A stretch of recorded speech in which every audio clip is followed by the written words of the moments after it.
But what does it mean to be covered anyway? This isn't real. In traditional leather culture, the Muir cap or cover signifies an individual's standing as a master or sir. It's presented to them, usually by another covered master, in a covering ceremony. This occasion is a significant rite of passage recognizing the recipient's contributions to the leather community and their sustained commitment to the core values of honor, integrity, humility, and respect. Traditionally, the honor is bestowed only on masters and usually without advance notice. My pen name is Karmasid, and despite how I look here, I'm a real person. In real life, I'm a journalist, a happily married mother, and a sex slave. I'm the consensual, freelance sex slave of a man who's not my husband. He's a prominent pro-dom, which is the male term for dominatrix, and the founder of my leather tribe. My leather tribe is like my extended family, and belonging to it makes me, by definition, part of the leather community. But I don't always feel like I'm part. When he initiated me into it, my maker didn't feel like he's part of the leather community either. So, for the last half a decade, I've been dealing with character assassination. Going through that experience, I felt like my head was in the ground. It paid a heavy toll on me. I withdrew from a lot of community connections. And on the other side of it was this family called the Kink Collective, which I co-founded with Kat. I've met a ton of incredible people who are now a part of that, including Kenzo, Shveta, and Smitten.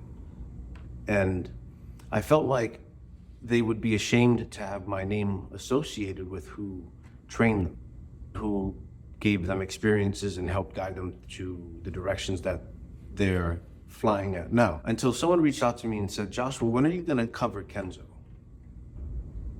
And I realized that it was like, we have to cover it because Kenzo has been doing this and Smitten has been doing this and Shveta has been doing it for the last 8-9 years of service, leadership, mentorship, support. My name is Kenzo. Being part of the leather lifestyle made me accomplish things and do things that I've never thought that I would ever do in my life. I became the role model that I've always wanted to be. Hello, I am Miss Smitten. I have been a member of the leather and kink communities for over 7 years now. It was something that started as just some interests and curiosities, and it's become a community I love deeply and who I am at my core. My name is Shveta. I've been in the New York public scene for about 10 years. To me, being in the leather lifestyle means that, this is not just like kinky fun on the weekends or something. It's a big part of my life. I spend a lot of time helping to host events and workshops and providing service back to the community. I think that's a big piece of what comes along with a leather lifestyle. Commitment to the community and helping make the community better for everybody together. What we call leather culture has changed dramatically since its conception. What began in the 40s as a strictly gay, quasi-militant secret order transforms through the 60s into a movement of renegades, mainstreamed into fashion during the 70s, and was practically wiped out in the 80s by the AIDS epidemic. It was revived in the 90s as the spiritual base of a different and more diverse set of sexual outliers. Today, different groups affiliating with leather culture interpret its core values and traditions in different ways. A covering ceremony is not about someone becoming a sir or a master per se. It's about recognizing someone's investment into community, into leadership, into mentorship, hosting events, teaching, paying it forward in a number of ways consistently for a number of years. Also having a skill set of 3 or 4 kinks that you can show and that you use to express yourself and not just ways of getting off. I think traditionally, usually for people who've been trained as masters and you've learned 7+ skills that you can use, what I like about the way that we're doing coverings is that I've always had this issue around, but what about if you're submissive? And what if your end goal isn't to be a master? because submissives could contribute a lot to the leather culture and at events and in the lifestyle. And like, what symbol is there for us to be acknowledged for what we do?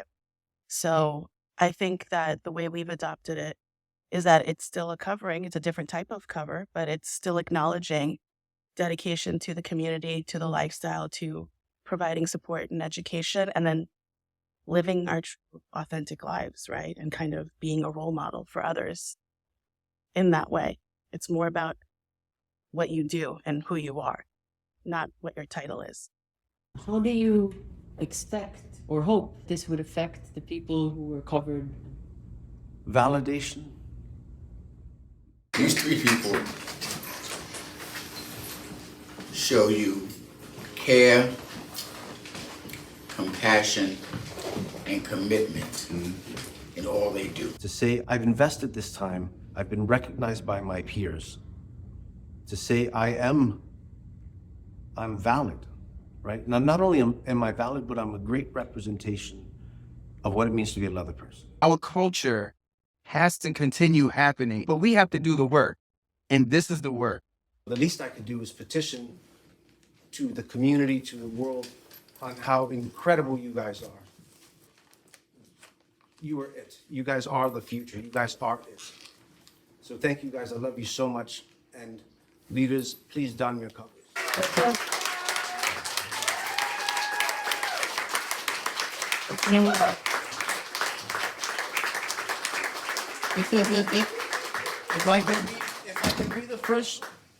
If I can be the first to introduce Miss Shveta, Sir Kenzo, and Madam Smitten. Yourself, your family, your tribe, and your community.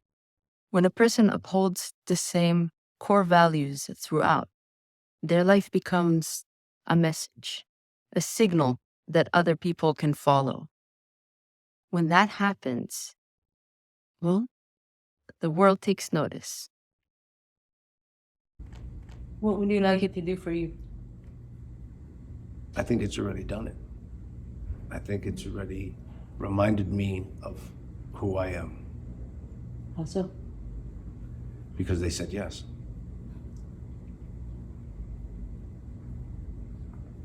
We're done.